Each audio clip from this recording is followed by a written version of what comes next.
형님의 우산. 문말희. 아버지의 저 버릇은 언제나 끝날까. 쩌렁쩌렁한 고함 소리에 깨어난 나는 얼른 이불을 뒤집어 쓴다. 어머니 쪽은 잠잠하고 두서없이 내지르는 아버지의 고함만 높은 걸 보면 두 사람의 싸움이 종반에 접어들었음을 알 수 있다.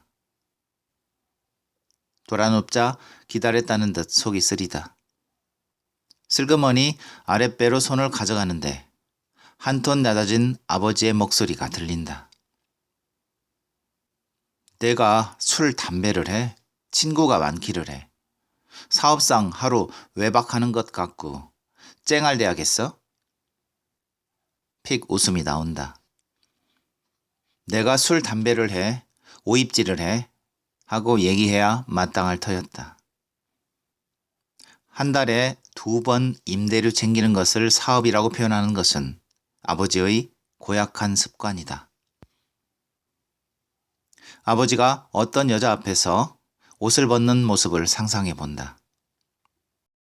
여관의 누런 방바닥, 문갑과 물 주전자가 놓인 스테인리스 쟁반과 매끄러운 캐시밀론 이불을 떠올리던 나는 베개 밑에 얼굴을 묻어버린다. 갑자기 팩 쏘아붙이는 어머니의 목소리가 들린다. 지렁이도 밟으면 꿈틀해요. 나를 아주 말려죽일 작정이요? 아버지의 적반하장격인 고함을 막을 말거리를 찾지 못하고 어머니는 그의 말 울음소리 같은 울음소리를 낸다. 여간밤 풍경을 다시 떠올린 나는 그 누런 방바닥에서 침대로 옮겨가기까지 얼마나 걸렸던가 꼽아본다. 내가 남자 앞에서 처음 옷을 벗은 것은 2년 전 신촌의 어느 여관이었는데 그때 엉망으로 취해 성수의 어깨에 머리를 얹고 들어간 곳에서 나는 2평 남짓한 여관방의 모습이라는 것을 처음 보았다. 첫 경험의 기억보다 그 방의 느낌에 대한 불쾌한 기억이 뇌리에 남는 탓에 그 다음부터 남자 앞에서 옷을 벗게 되면 나는 꼭 최고급 호텔방을 택한다. 손으로 꼽아보면 기실 5번 안팎이지만 그 일을 기억할 때마다 아찔해진다.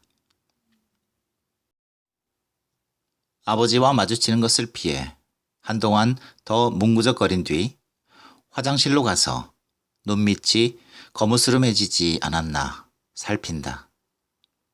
오후에 일본인 부부를 한 번 더 관광시킬 일이 도무지 내키지 않는다. 안내비를 받아 내일은 꼭 산부인과에 가야 하는데 생각만으로도 몸이 떨린다. 2 발을 짐승처럼 벌리고 누워있는 동안 아랫도리로 스며들던 냉기가 생각나자 나는 죽으라고 칫솔로 이를 문질러댔다. 빠른 속도로 화장을 하는데 작은 방에서 훌쩍이던 어머니가 문을 연다. 어디 가니? 점심 먹고 아버지랑 함께 나갈 거지? 아참, 할아버지 제살했지? 나 오늘 빠지면 안 돼? 나는 화장하던 손을 떨구고 울상을 짓는다. 그 소리 네 아빠한테 해라. 눈이 퀭해진 어머니는 문을 세게 닫아버리는 것으로 아버지에게 삭히지 못한 분을 표시한다. 의자에 털썩 주저앉아 죽어버리고 싶다는 생각이 든다. 벌써 3개월인데 몸이 공중으로 떠오르는 듯 현기증이 난다. 이런 때를 위해 징을 박아놓기라도 한 듯. 내가 어렸을 때 아버지의 구둣발에서도 늘 저 소리가 들렸다. 구두 수선소에서 박아준 쇠조각 소리다. 또각또각한 구둣발 소리가 착실하게 계단을 올라오고 있다. 도열한 식구 중 누군가 킥 웃음을 터뜨린다. 고개를 빼고 조카들과 큰어머니 어깨 너머로 현관을 내다본 나는 입이 딱 벌어진다. 머리 위에 토끼처럼 흰 리본 귀를 쫑긋 세운 둘째 큰아버지가 식구들이 환영을 받으며 엄숙하게 안으로 들어선다. 턱부터 시작해 얼굴 주위를 동그랗게 붕대로 감아 머리 위에 두 귀를 잡아먹은 모습이다. 큰어머니께 목례를 한 그가 안방으로 들어서자 대뜸 그 꼴이 뭐냐? 하는 큰아버지의 역정난 음성이 들린다. 많이 다쳤어요.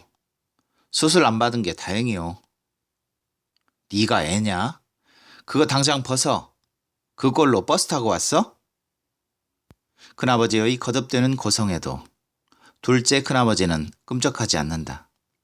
평소 같으면 어림없는 일이지만 단단히 불편하다는 것을 알리기 위해 눈을 내리깔고 미간을 좁힌 채 말이 없다.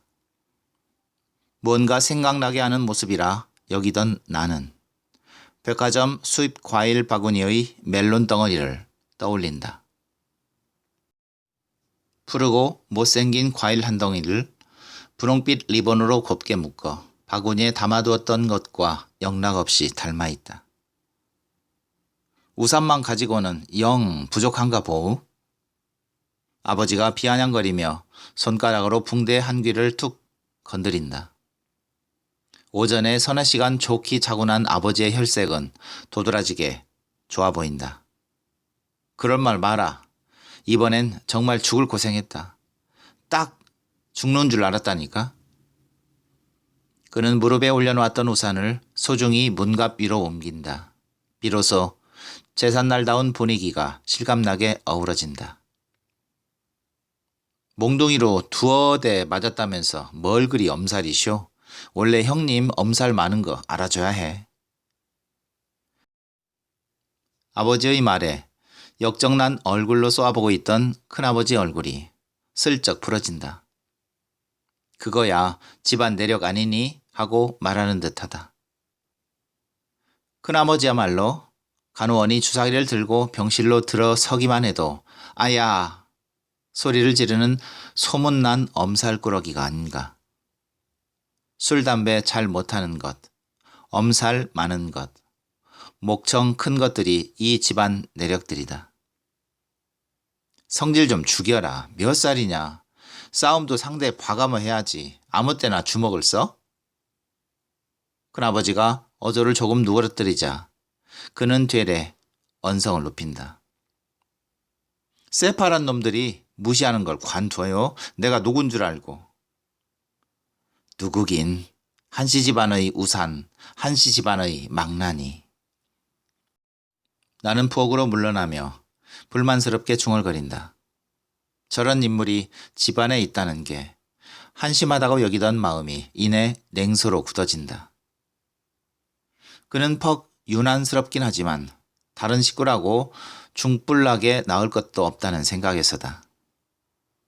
이따금 뻥튀기 소리처럼 고함만 높지. 누구 하나 휘어잡지 못하는 큰아버지와 어떻게든 형제들을 깔아뭉개고 싶어하는 아버지, 그리고 큰어머니의 눈칫밥 먹느라 심하게 주눅들어 변변한 주장 하나 내세우지 못하는 의기소침한 막내 작은 아빠까지. 음지의 환경을 딛고 자수성가하느라 모두 옹이 빠진 나무처럼 배배 꼬인 성격들이다. 요즘은 보고할 안먹수?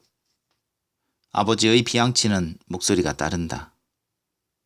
정말 살기 싫다면 우산 같은 건 진즉의 팽개쳤을 텐데 형님도 공연히 우산 망령에 사로잡혀 그나마 인생이 더 뒤죽박죽이요.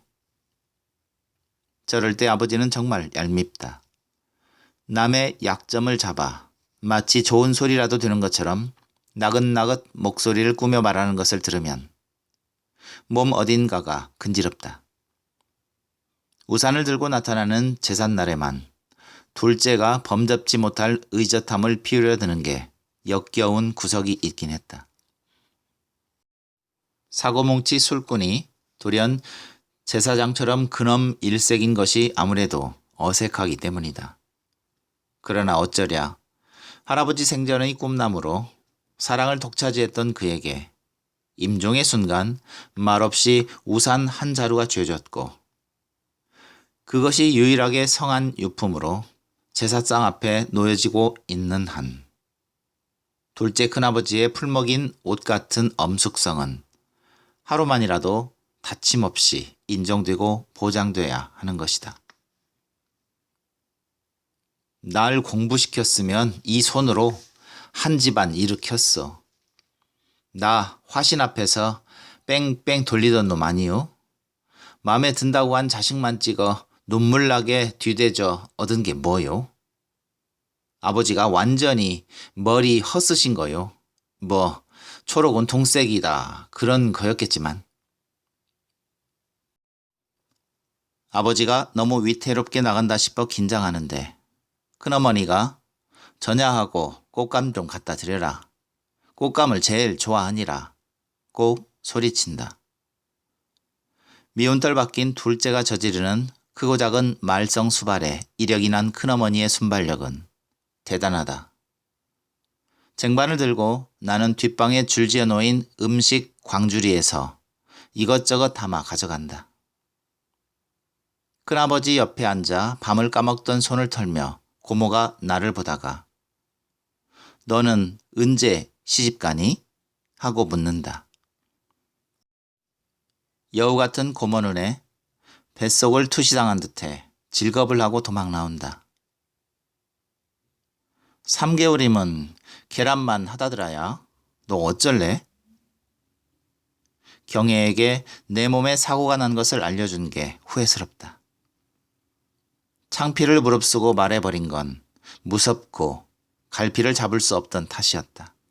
만에 하나 일본 놈 씨앗이 뱃속에 들어있다는 걸 아버지가 한다면 난 그 자리에서 죽음을 면치 못할 것이다.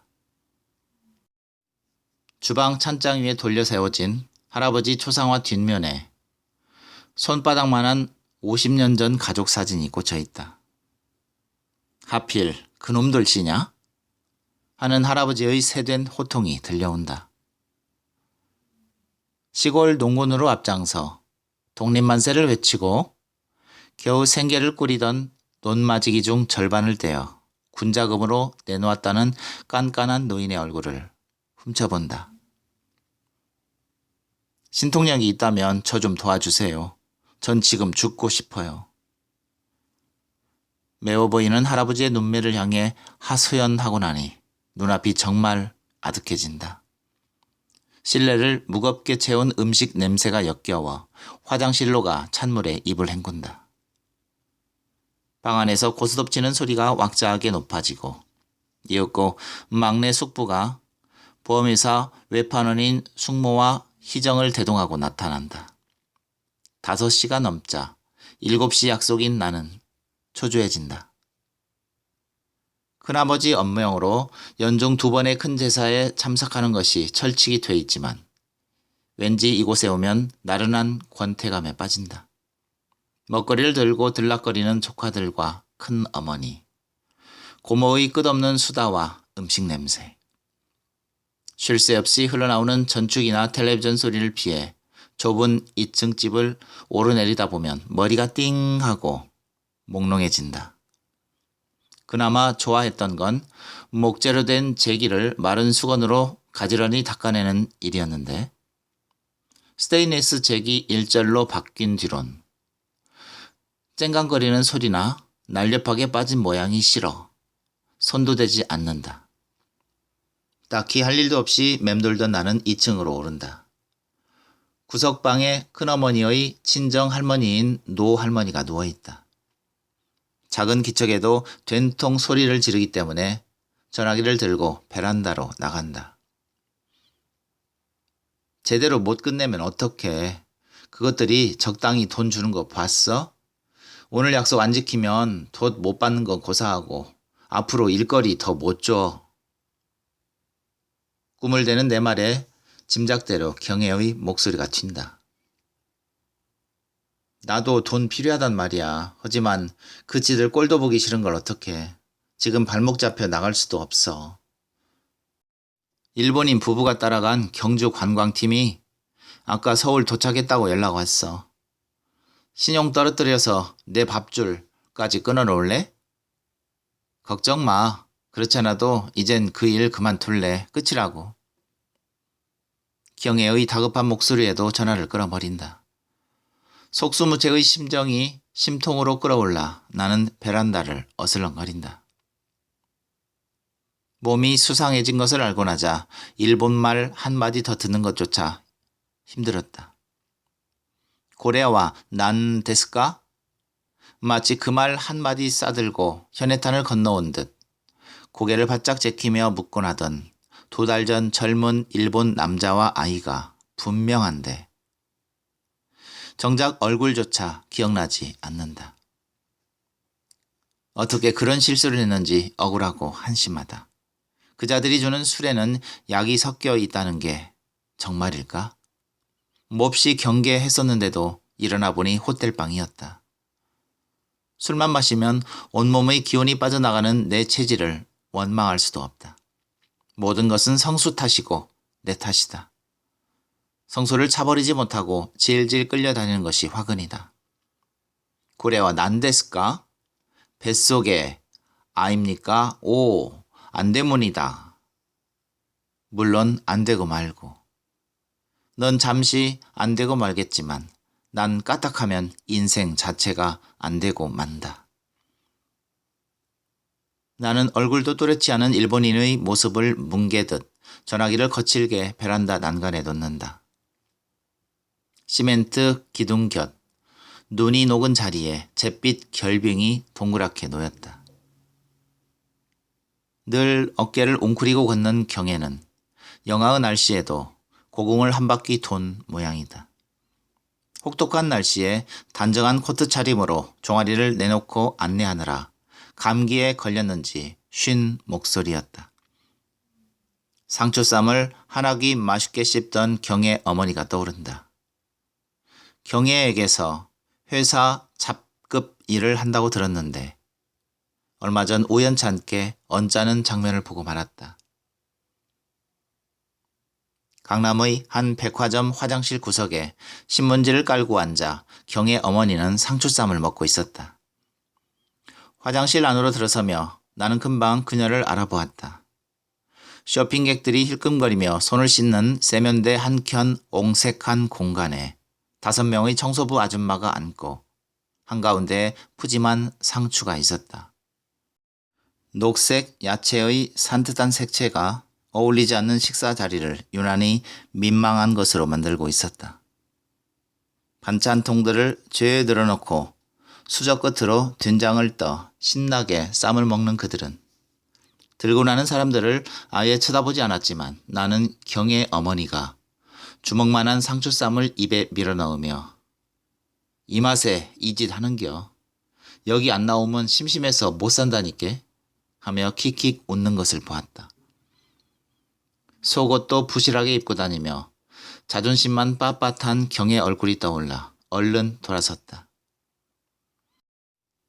보잘것없는 수입을 위해 마이크를 들고 뛰어다니는 경의에 비하면 일본말 학원 다녔다고 개인 일거리를 얻어 일본 남자의 어정쩡한 파트너 노릇을 해주며 훨씬 많은 돈을 받는 내가 새삼 가짜로 느껴진 순간이었다.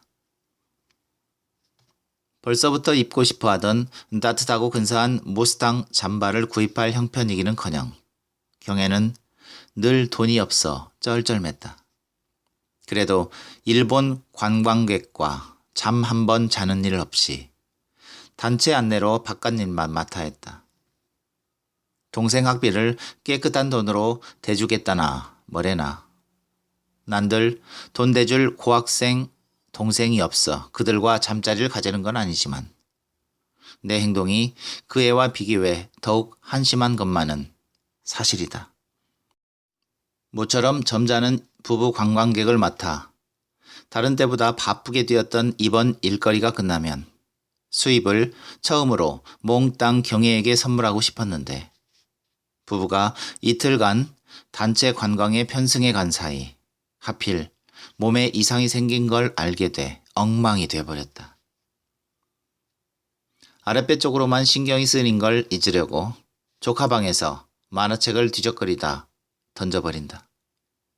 책상 곁에 쭈그리고 앉는데 아래층에서 고함 소리와 그릇 부딪는 소리가 난다. 언제 왔는지 고모부가 안방 가운데 섰고 엎질러진 식혜를 훔치는 고모 곁에 둘째가 한쪽 무릎을 꺾고 앉아 눈을 부릅뜨고 있다. 이 자식이 지금 누구를 어떻게 보고 무시하는 거야? 이 자식이라니요, 지나치십니다. 깐깐하다는 별명을 가진 고모부는 마른 얼굴에 경련이라도 일으킬 듯 빳빳한 목소리다. 버스에 올라타 머리빗 따위를 팔고 나는 사람의 흉내를 내는 것처럼 비음이 섞이고 밀어붙이는 목소리가 코믹하면서도 상대를 약올리는 것처럼 들린다. 내가 개평 뜯는 것하고 너하고 무슨 상관이 있어? 또 시작이다 싶어 나는 멀찌감치 부엌으로 물러나 전야 부스러기를 입에 구겨 넣는다. 개평 뜯는 거라는 말이 둘째 큰아버지 입에서 나오면 볼장 다 본 지루한 게임이 시작된다. 그는 돈이 없다는 핑계로 형제들의 고스톱판에 무릎 하나를 디밀고 앉아 판이 끝날 때마다 1,000원씩 받아내 집에 가는 택시비를 잡는다. 따져 생각하면 기막히게 비참하고 잔인한 일인데도 아버지 형제들은 별 무리 없이 그 관행을 지속해왔다. 그런데 오늘 고모부가 문제를 일으킨 것처럼 간혹 그 짓을 비웃는 사람이 생긴다. 그러면 둘째 큰아버지는 눈자위가 치켜 올라가고 앙문 입에서 씹어뱉는 듯한 개평 소리가 나오며 이제껏의 관행이 모든 사람의 목에 걸린 생선 가시처럼 불편한 것이 되고 만다. 돈 준 사람도 받은 사람도 대단히 부끄러운 짓을 한 것으로 새삼 인식되면서 거북한 입씨름이 일어나는 것이다. 형님 고정하시오. 아버지는 신이 난 목소리다.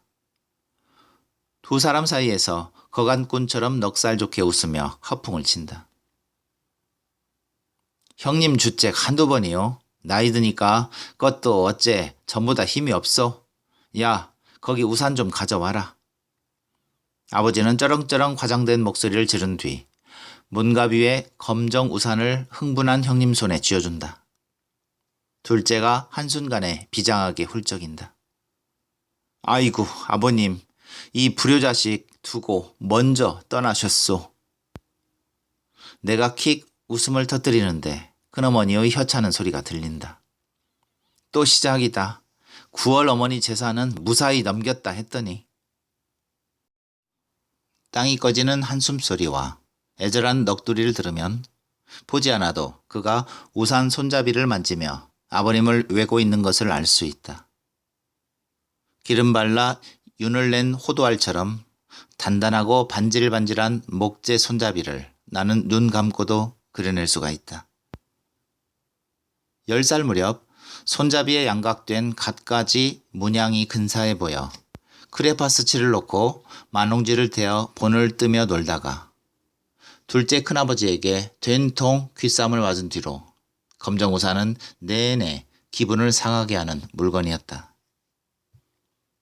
박쥐 날개처럼 깊게 살이 휘고 무겁기 짝이 없는 칙칙한 것이 제삿날에만 등장하는 것도 유쾌한 일이 아니었다. 그따위 낡은 물건 하나가 대접을 받는 이유만큼이나 전혀 이해되지 않는 게 둘째 큰아버지의 학벌이다. 전쟁통이라고는 하나 번듯이 문과대학을 거친 그는 글씨체와 학벌로 치면 문중 최고다. 세월이 사람에게 변화를 주는 건 사실이다. 하지만 교사 자격증이라는 것이 요구되기 전까지 명망 있는 선생 노릇도 했다는 말을 믿기엔 그의 앞뒤 모습이 너무 어긋난다. 허름해진 옛 물건처럼 모서리 없이 맥빠진 그는 제대로 된 돈벌이로 식구를 책임지지 못한 적이 태반인데도 알선해준 일거리들을 한두 달 만에 박차버려 식구들을 지치게 했다. 내게 각인된 모습이란 각종 모임에서 느닷없이 상대에게 엉뚱한 주먹을 날려 분위기 산통을 깨거나 취중에 사람을 붙잡고 하찮은 일을 끝까지 우기는 것. 큰형님께 잘못했습니다 주절거리며 질리도록 고개를 주워기는 것들이다. 그런 그는 많이 퍼지고 낡아버려 그렇지 이목구비가 굵직한 인물 또한 썩 괜찮다. 아버지가 매번 엉겨드는 것도 기실 그런 이유인데 학벌과 인물에 가장 처지는 쪽이 아버지다. 그런데 돈은 아버지가 제일 많다. 그 대목은 집안 대소사를 치르는 중에 갖가지 양태의 갈등으로 나타난다. 한시 몇 수 외는 걸 자랑 삼고 글 잘하는 것을 최고의 덕목으로 치던 할아버지가 유독 둘째의 공부 수발만 확실히 마쳤다는 점에 아버지는 깊은 원한을 갖고 있다. 그나마 남았던 척박한 천단마저 죽기 전에 행적조차 애매한 독립군에게 내주어 손을 털어버린 할아버지의 자아도취에 대해 오남매 모두 비슷한 응어리를 지녔는데 공부는커녕 동생들 뒷감당까지 대신해야 했던 큰아버지의 한이야말로 남다를 터였다. 아버지의 번다한 웃음소리와 고모의 야살스런 목소리가 달래며 뭉치는데도 울먹임이 계속된다. 마침내 큰아버지의 고함이 집안을 울린다. 모처럼 터뜨리면 위력이 꽤 발휘되는 고함 소리에 잡음이 싹 죽어든다.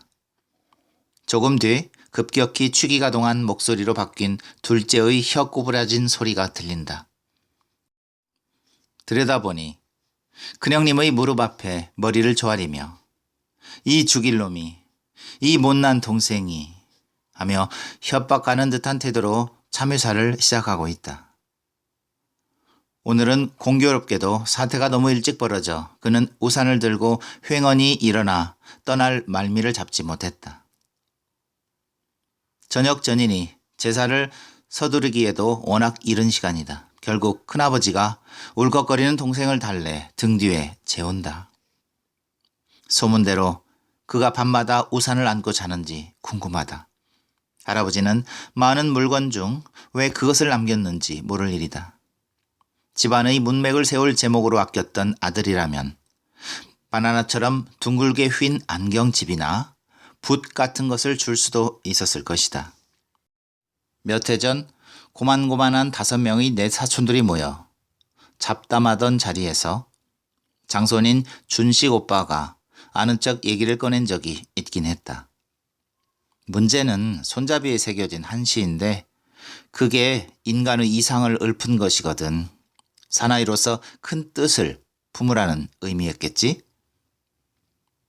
시청 관리직에 다니다가 때려치워 할아버지가 우라병이 났었다며 보호해주고 싶었거나 반대로 강해지라고 줬을 거야. 그거 생긴 모습이 꽤 도전적이었잖아. 권위도 있고. 고모부가 한번 우산 쓰고 갔다가 난리 난 적이 있었지. 맞아. 하찮은 우산 따위로 한밤중에 미친 듯이 소리 지르고 그땐 우기더라고. 한시 때문이라니까. 손잡이도 유독 크고 근사했어. 난 이상을 품으라는 뜻이었다고 믿어. 가족 대표로서 받은 유물이었다며? 글쎄, 이상이라는 게 누구에게나 필요한 거 아냐? 이상과 현실은 언제나 평행선이다. 아니면 대체로 평행선이다.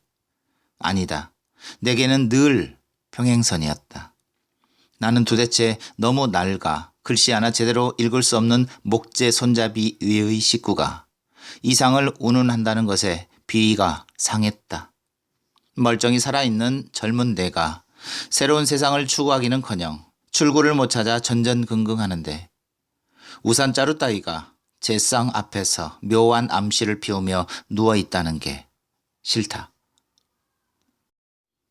우산을 껴안고 자는 건 어차피 머리가 살짝 돌아버린 둘째의 몫일 뿐이다. 팔짱을 낀 채 꼼지락거리던 그가 불편한 잠을 청하는 동안 다시 고스톱판이 시작된다. 목청 큰 형제들 얘기 소리에 깐깐한 고모부 목소리가 섞여든다. 병이다 정말. 저 불쌍한 인간을 어쩌노. 성님은 벌써 58이세요? 그냥 저렇게 사시는 거지 뭘 어떡해요. 큰어머니와 음식 손을 맞추며 말짱한 얼굴로 수군대는 어머니는 이번 제사 참석을 위해 새로 산 투피스를 입고 있다. 동서가 무슨 고생이냐고. 밥벌이 바빠. 제사에도 못 오는데 혼자 저 난리니. 저 꼴 안 보려고 일 핑계대고 안 하는 거죠. 복 매운탕집 하기엔 가게가 너무 허술해. 아예 선술집으로 바꾸어칠까 궁리라던데요. 잘한다. 저 인간 이젠 보고알 삼키고 죽는다고 난리칠 일은 없겠구만. 나는 슬리퍼를 신고 3층 연립들이 옹기종기 둘러선 골목으로 나선다. 곳곳에 얼음장이 끼어있다. 대문 밖에 주차된 고만고만한 소형차 사이에 아버지의 그랜저가 돋보인다. 날로 비대해지는 아버지의 몸집을 보는 것 같아 고개를 돌려버린다. 외박하고 돌아온 날 아버지의 얼굴을 본다는 것은 고역이다. 내가 겨우 23살에 몇 번이나 남자를 따라간 것은 여자 관계가 지저분한 아버지의 형태와 무관치 않다. 내가 그런 짓을 하지 않아도 나는 늘 깨끗지 않다는 느낌에서 헤어나지 못했을 것이다. 오래전 아버지의 여자 하나가 집으로 찾아와 어머니와 싸우고 간 뒤 아버지마저 한 달여쯤 집을 비웠던 중학생 무렵부터 나는 거역할 수 없는 것이 몸속에 들어있는 듯한 불결감에 시달렸다. 아버지에게 느꼈던 불쾌감에 무감해진 지금도 나는 나이에 걸맞지 않게 활기차고 방자하고 냉정한 아버지가 싫다. 어리광을 부려본 적이 없이 대체로 피해 다니는 형편으로 지내다 보니 이젠 완전히 껄끄러운 존재가 되었다. 단 하나의 미덕인 돈이 많다는 것도 참으로 실속이 없어 아버지는 가족에게 이때껏 뭉텅이 돈을 건넨 적이 없고 내가 관광 안내로 돈을 만드는 것을 알고 난 뒤 아예 용돈줄을 끊었다. 끝없이 여자 문제를 일으키는 아버지의 존재를 부정할 구실을 찾고 싶었다. 호적을 떼보고 혈액형까지 들쳤지만 부질없는 짓임을 알고 있어 더 답답했다. 얼굴 모습과 체형에서 나는 아버지를 빼닮고 있었다. 질투나 분개심만으로도 몸을 함부로 굴려버릴 수 있는 즉흥적인 부도덕성마저 그에게서 연유된 것일 터였다. 대로변의 약국에서 두통약을 사오고 있는데 희정이가 마당으로 나온다. 오빠들은 다 빠지고 쪼무레기들과 우리뿐이네.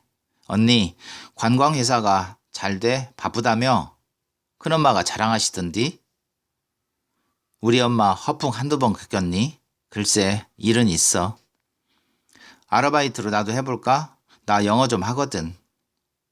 영어 같은 소리 말고 관둬. 사람 상대하는 게 쉬운 줄 알아? 언니는 하는데 내가 못해? 방학이라고 빈둥거리고 있으니 뭔가 화끈한 일거리가 있으면 좋겠어. 외국인 가이드라면 재미있을 것 같아. 웃기지 마라. 재미 좋아하다 몸 버린다. 난데스카나 블랙조의 후예가 계란만하게 들어앉아도 그렇게 맑은 표정 지을 수 있겠니? 나는 희정의 말끔한 얼굴에서 시선을 돌리고 앙상한 나무들이 선 좁은 정원을 둘러본다. 1살 터울인데도 늘 어리게 느껴지던 희정은 내가 그토록 원하다 2번이나 미끄러진 대학 문턱을 너무도 쉽게 넘어버렸다. 그것도 내가 죽도록 선망하던 여자대학 영문과의 화려한 문턱이었다. 어머니가 희정이 앞에서 내 얘기를 그럴싸하게 해대는 이유는 뻔하지만 어머니는 그런 얘기가 내 모습을 누추하게 할 뿐이라는 것을 계산할 만큼 세련된 센스를 갖고 있지 못하다. 공부에 벼슬 할 거냐고 콧방귀 끼던 아버지 대신 재수 2년 동안만 확실히 밀어줬어도 지금쯤 어머니와 내 그림이 한결 좋았을 것이다. 시집 안 가? 웬 늙은이 같은 소리니? 우리 과에서 이번 방학에 선본 애들이 많아. 2학년 되자마자 중매쟁이 오간다는 얘기 들리더라고. 미리 짝을 맞춰나 적당히 데이트하다가 졸업과 동시에 가는 거지 뭐. 독신 여성 그런 거 여자 대학 안에선 별로 맥 못 쳐. 나는 짜증이 나기 시작한다. 성수 얼굴이 어른거린다. 그가 요즘 무얼 하는지 전혀 감을 잡지 못하고 있다. 내가 전화를 안 하면 좀째 먼저 전화하는 법이 없게 길들여온 것이 애초에 잘못이었다. 언제부터인지 전화를 걸 때마다 내 몸은 긴장으로 굳는다. 그가 선선히 만나자면 초조감이 일시에 풀리는데 바빠서 못 나온다고 하면 돌아서는 순간 죽고 싶을 만큼 자존심이 상한다. 3학년이니까 성수도 이제 어른인데 그 애라고 계산을 튕겨보지 않을 리 없다. 이렇게 사이가 뜸해지면 서로 정리하고 떠나는 것이 순서인 걸 모르는 내가 아니다. 2번이나 잠자리를 같이 하고도 결혼 얘기를 할 처지가 아니라면 그건 끝장난 관계다. 아직 이별을 말한 적이 없지만 그에게 더 전화할 자신을 잃어버렸다. 그가 이미 먼 거리로 혼자 물러서 버렸다는 것을 느끼지만 그러나 나는 아직도 끝나지 않았다. 나는 매일 그가 보고 싶다. 심란해진 나는 희정의 얘기 소리에 건성 대답하며 집 안으로 들어간다. 성수를 그렇게 보고 싶어 하면서 일본인을 따라간 것은 성수에 대한 내 절망의 표현이었다. 일본인 가이드를 해주느라 압구정 갤러리아에 들려 쇼핑을 돕고 잠깐 커피를 마시러 간 카페에서 성수가 낯선 여대생과 웃고 있는 것을 보았다. 그 순간부터 내 정신이 아니었다. 그날 나는 일본 관광객과 술을 진탕 마신 뒤 그가 묵고 있는 호텔로 갔다. 대학이라는 목표가 꺾이고 아무도 알아주지 않는 뒤쪽에 처진 채 성수와 만날 때마다 전전긍긍하던 나는 옆에 앉은 여대생의 해말쑥한 얼굴을 보자 심한 우울증에 빠졌던 것이다. 6시가 가까워오자 나는 일본인 부부를 만나고 오기로 맘먹는다. 아버지 때문에 속을 끓이기 시작하면 엄마 손에 있는 집안 잡비마저 동결된다는 것에 생각이 미친 것이다. 나는 발밑에 구덩이가 파인 듯한 불쾌하고 까마득한 기분을 종종 갖는데 이런 경우 그 느낌은 육체적인 상처처럼 생생한 통증을 유발한다. 경혜에게 전화했다가 김 부장 목소리가 들려 꺼버린다. 한참이나 어린 여자들에게 틈만 나면 한턱 쓰라고 찝적대는 김 부장에게 아르바이트생들은 커미션조로 건당 약간의 돈을 떼어준다고 들었다. 그에게 동전 한 푼 건넬 맘이 없어 거들떠보지도 않았는데 은근히 상근직인 경혜에게 압박을 주는 눈치였다.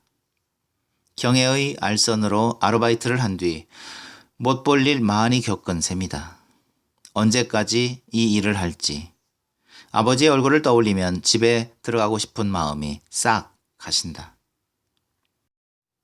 임대료를 챙겨 사우나탕과 요리집과 여자들 집에 드나드는 아버지 일가와 꼭 필요치도 않은 돈을 벌기 위해 서울 거리와 백화점을 돌며 혀짧은 소리를 내는 나는 어차피 어울리는 한속이다. 그나마 한 가닥 잡고 나다니는 세상으로의 끈을 놓을 경우 모든 것으로부터 소외될 것이라는 내 두려움조차 아버지의 것과 상통했다.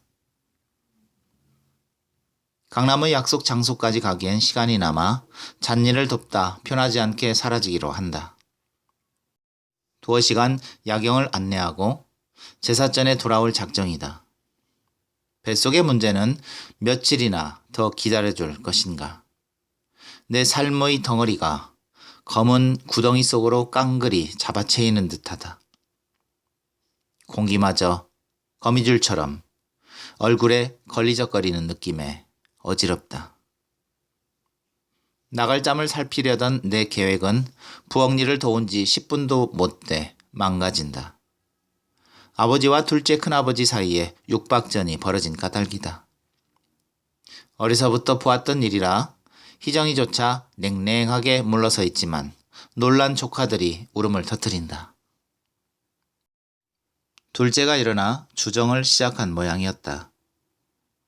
그가 초저녁에 술을 물처럼 들이켜고 난 뒤 한참 곱게 자고 나면 제사도 순조롭게 진행되고 음식을 나눠 가진 형제들은 비교적 화기애애하게 헤어진다.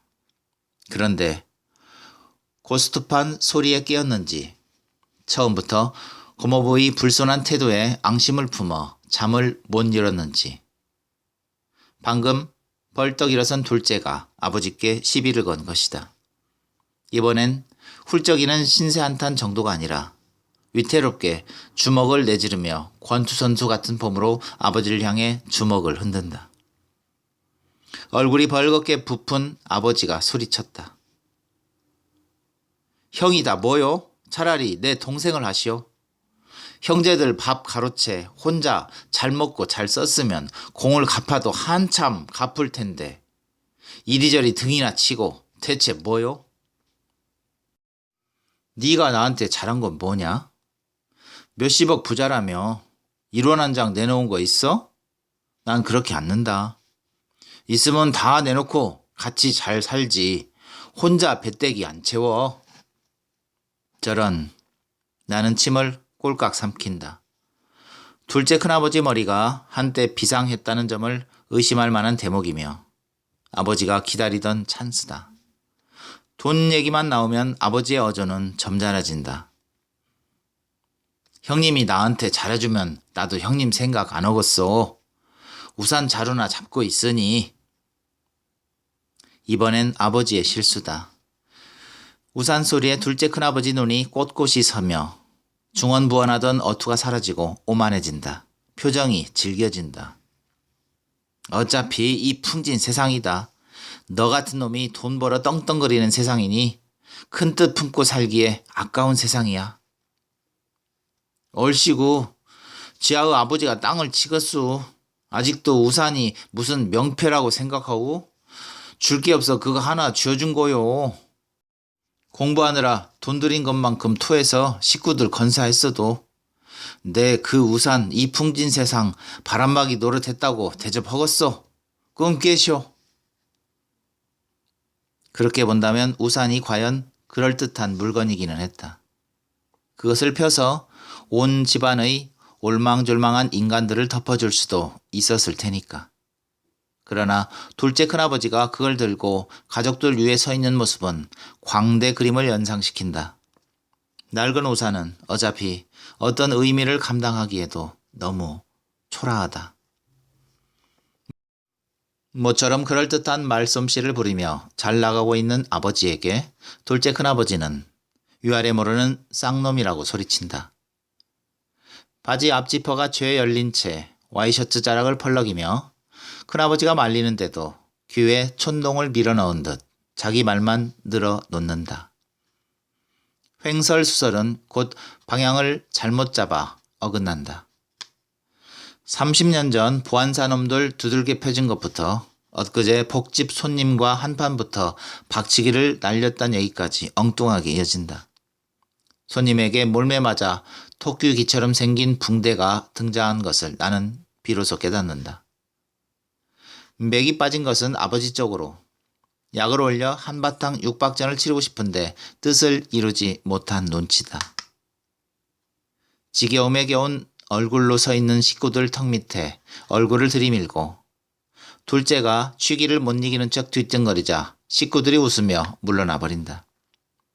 씩씩거리며 주먹을 내린 아버지가 오기가 잔뜩 실린 목소리를 뱉는다.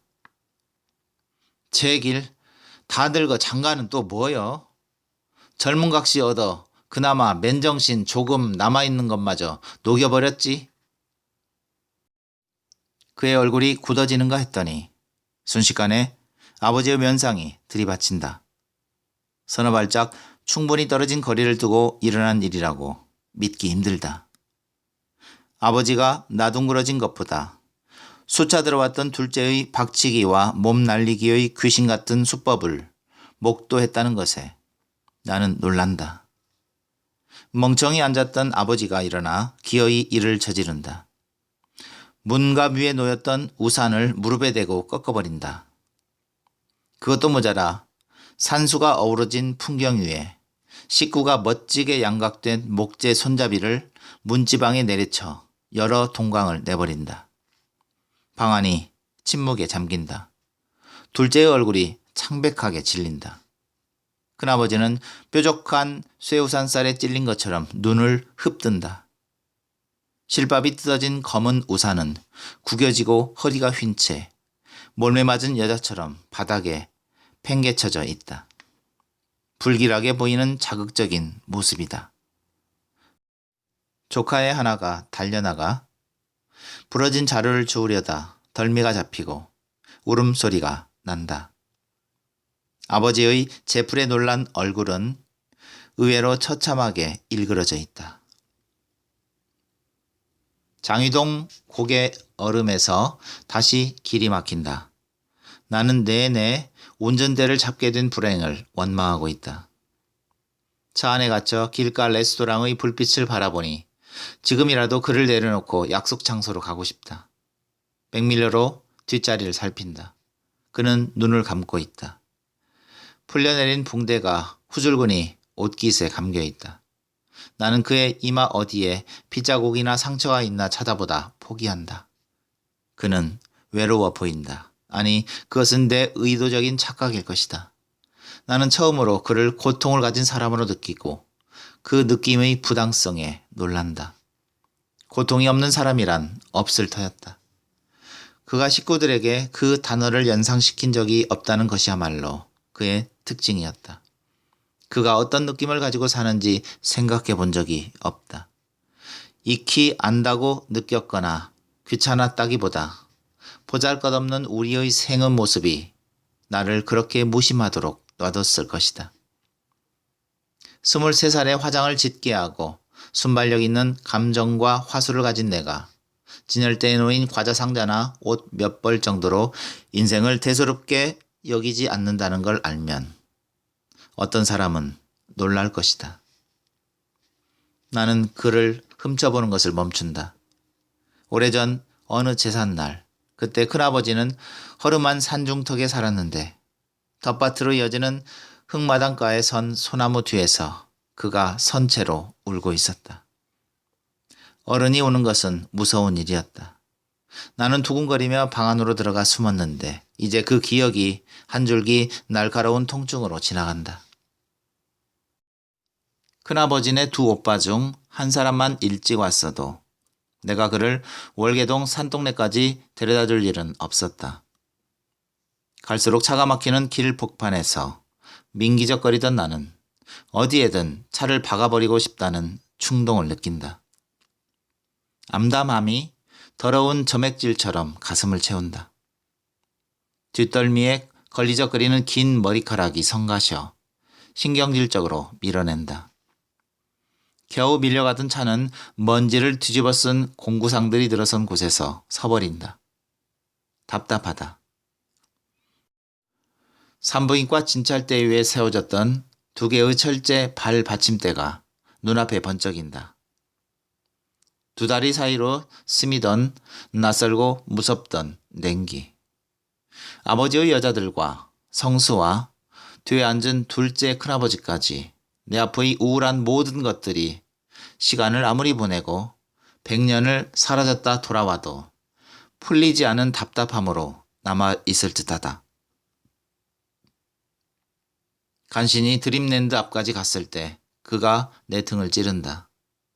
노변에 차를 대니 그대로 웅크린 채 무어라 웅얼거린다. 그 소리 끝에 찬영아 하고 내 이름을 부르는 듯해 돌아보았다. 그는 여전히 굳은 채 앉아있다. 엉뚱하게도 나는 그가 식구들 위해 우산을 펴둔 아담한 그림 대신 마법의 빗자루처럼 우산을 무릎 사이에 끼고 하늘을 나는 희화를 떠올린다. 돌연 차문을 열고 그가 저만큼 떨어진 하수구로 걸어가 앉는다. 토기를 느낀 것으로 짐작하고 나는 밖으로 나와 어두운 하늘을 본다. 그러나 곧 그가 하수구 구멍에 무엇을 쑤셔넣는 걸 발견한다. 그는 부러진 손잡이 조각들을 억지로 구멍에 밀어넣고 있다. 그러지 마세요, 큰아버지. 제가 다시 붙여드릴게요. 그는 계속 조각들과 씨름한다. 손바닥에 가득히 차도록 굵고 단단하던 손잡이는 자잘한 조각을 빼고는 하수구 철판 덮개의 가지런한 틈새로 들어가기에 두터웠다. 그것을 깰 만한 돌덩이 같은 것을 찾아 두리번거리던 그는 일어서서 남은 조각들을 쾅쾅 밟는다. 한 토막이 끝내 구멍 안으로 떨어지지 않자 낭패한 듯 물끄러미 바라보다가 비틀거리며 차 안으로 들어간다. 반쯤 끼어 들어간 조각은 철판 구멍에 목을 걸고 필사적으로 매달려 있다. 망설이던 나는 그것을 주워든다. 코트 주머니에 넣기 전 꼭 쥐고 날카로운 질감을 느껴본다. 그처럼 별것 아닌 물건 하나를 30년 넘게 간직하기란 쉬운 일이 아니었을 것이다. 그러나 그건 어리석은 고집이었다. 나무 한 그루 선 공터에서 4명의 형제가 심각한 얼굴로 술래잡기를 하는 어설픈 장난이었다. 아버지의 놀란 듯 일그러졌던 얼굴이 떠오른다. 오산이 사라진 뒤에도 집안 가족은 전처럼 모일 것인지, 아버지가 또다시 운명을 불평할 수 있을 것인지, 무엇보다 둘째 큰아버지가 복집의 냄새나는 장지문 뒤로 자유롭게 숨을 수 있을지 혼란스럽다. 기어를 넣기 전 조각을 다시 쥐어본 나는 문득 놀란다. 어떤 열기가 헐거운 가슴 한복판을 언뜻 치고 간 까닭이다. 주머니에 손을 넣은 채 그의 구둣바닥에서 묻어온 흙가루를 문질러대며 나는 생각에 잠긴다. 아주 서서히 미미하지만 흥분 같은 것이 가슴을 물들여오는 것을 느끼고 나는 당황한다. 그의 얼굴은 그늘져 표정이 가늠되지 않는다. 아무래도 좋다. 그에게 버거웠던 것이라도 불현듯 나는 그것을 가져보고 싶다. 나는 생이 먼지 쌓인 과자 상자처럼 하찮게 여겨지는 것에 지쳤다. 아무도 모르게 조각을 지니기로 하면서 부서진 조각에 남아있는 한두 개의 파자를 꼼꼼히 만져본다. 뒷자리는 아주 조용하다. 아버지가 운 것은 의외였다. 만사를 뭉개버리는 과장된 너털 웃음을 짓기는커녕 아버지는 죽은 할아버지를 부르면서 눈물을 주체하지 못했다. 가지만 무성한 나무를 맴돌며 술래잡기를 오래 즐긴 탓인지 아버지는 아이 같은 모습이었다.